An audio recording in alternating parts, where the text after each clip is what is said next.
Rotavator అంటారు friends. గడ్డిని cut చేస్తుంది, దుక్కి దున్నుతుంది. కాకపోతే దీనికి కాస్ట్ ఎక్కువ. ఏం చేద్దాం, ఎంత కాస్ట్ అయినా తప్పదు కదా, భరించాల్సింది. అప్పు సప్పు చేసుకోవాలి.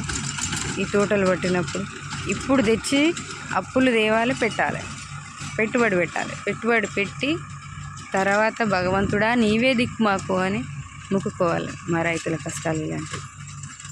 చెప్పాలంటే నోటి నుండి మాట రాదు. మమ్మల్ని ఆదుకునే నాదుడు ఎవ్వరూ ఉండరు ఆ పైనుండే భగవంతుడు తప్ప. వాళ్ళకేంది తోటలు పడతారు, బాగుంటారు, వాళ్ళు మస్తు డబ్బు సంపాదిస్తున్నారు అనుకుంటారు.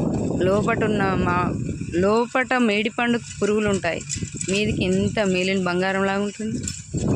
అంతే మా బ్రతుకు. పైనకి మంచి కనబడంగానే వాళ్ళకేంది మంచిగా ఉన్నారు అనుకుంటారు. కానీ మా కష్టాలు ఎవరికి తెలియదు. ఓ పూట ఉంటే ఓ పూట ఉండదు, ఓ పూట ఉంటే ఇంకో పూట ఉండదు. అయ్యో మా పిల్లలు ఉన్నారు కదా, వాళ్ళ కోసం ఏదైనా సరే, ఏ కష్టమైనా సరే, చదువుకున్నాం కదా, ఉద్యోగాలు రావట్లేదు ఎట్లా అని నిరుద్యోగులమై కూడా ఈ కష్టజీవులమై కష్టం చేసుకుంటున్నాం.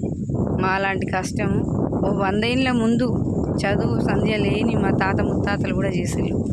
ఇప్పుడు అదే పని కూడా మేము చేస్తున్నాం.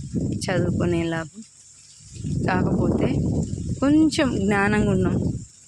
పైకి బట్టలు మంచిగా నీట్గా వేసుకొని ముస్తాబాగానే వాళ్ళకేంటి చాలా బాగున్నారు, చూడు వాళ్ళ వాళ్ళకం ఎట్లుందో అంటారు. ఏమీ లేదండి, బయటకు వస్తే మట్టి వేసుకొని బతకడం తప్ప. చెట్ల చుట్టూ తోటలు పడితే ప్రయోజనం ఏంటి? చెట్టు చుట్టూ కలవాలి, పిండేయాలి, మందులు కొట్టాలి, నీళ్ళు కట్టాలి. మేము కాకపోతే జీతగాళ్ళననే పెట్టి చేయించాలి. జీతగాళ్ళు వాళ్ళు మనుషులే కదా, వాళ్ళకి ఇంతో డబ్బు ఇవ్వండి, వాళ్ళు చేస్తారా? వాళ్ళకు డబ్బులు ఇవ్వాలి.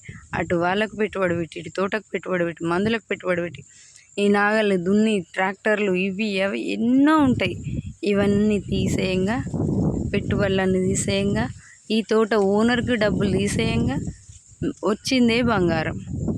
ఒక్కోసారి వస్తుందండి. ఈ మామిడి తోటలతో వచ్చిన చిక్కే ఒకటండి, ఒక సంవత్సరం మంచిగా వస్తుంది, ఇంకో సంవత్సరం కన్ఫర్మ్ డెఫినెట్గా పోతుంది.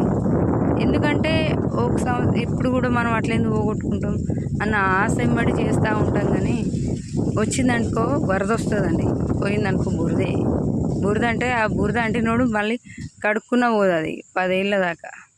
కష్టం పడుతూనే ఉండాలి. అప్పుడు బురద అంటించుకున్న బురద కడుక్కోనికి కనీసం 10 ఏళ్ళు పడుతుంది.